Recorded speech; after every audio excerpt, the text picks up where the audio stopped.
אפרים שטיינמיץ הוא איש עסקים מקרקס ונשואלה. My wife went with me several times to Rebbe, and the Rebbe, the big Rebbe, would come in, a lady would stand up and say hello to her. Stand up from his office, from his chair. Tell her, please sit down. And I would take a chair, the Rebbe's desk was there, and I would stand next to the desk. And then I would take a chair a little bit more in the back and sit down my wife. He would talk with the Rebbe on many things, and my wife would also say a few things, and the Rebbe would listen. And one of the things was that we wanted to leave Venezuela at a certain time, because the children were growing, and my wife was worried what's going to be with chinuch, and So we came to the Rebbe and told him our story. So the Rebbe said, lechatchile, I am not for anybody moving where he is, because there is hashgacha protius, and there is a mission which one has to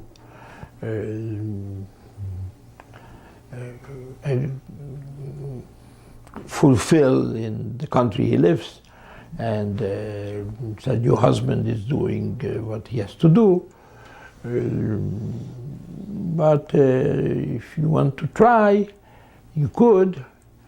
I tell you the truth, Ephraim, I see in your wife's eyes a lot of sadness. He was sitting there, it was very hard to look at the sadness of my wife's eyes, but he saw it. And look, maybe you should try. But I want to warn you. Don't, like they say in English, he said to me, he said it in English, don't burn your bridges behind you. You come and see how things work. If not, you always have your contacts there and so forth.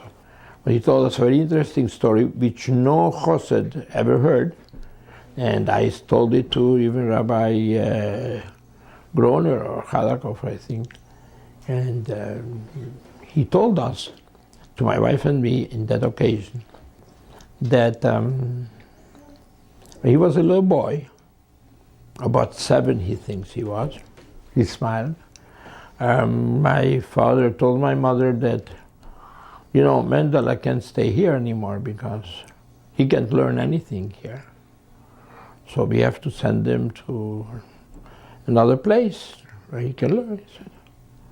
So my mother, he did like this with me. He said, oh, my little Mendele, you're going to send him away so far to learn. He's very little yet, very young. No, I had to leave.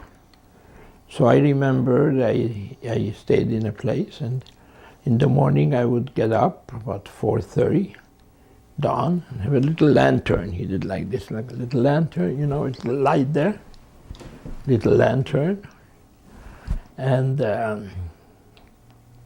walk to the cheder to learn. And he laughed to my wife and said, "Is das hat noch gut nicht geschaut? You see, nothing, it didn't do me any harm." She laughed. So she laughed back, and I said, all right. And we did go to the States for a while, and then it didn't work out so well. So I went back to Rabbi. He asked me, you didn't burn your bridges behind you, did you? So I said, no.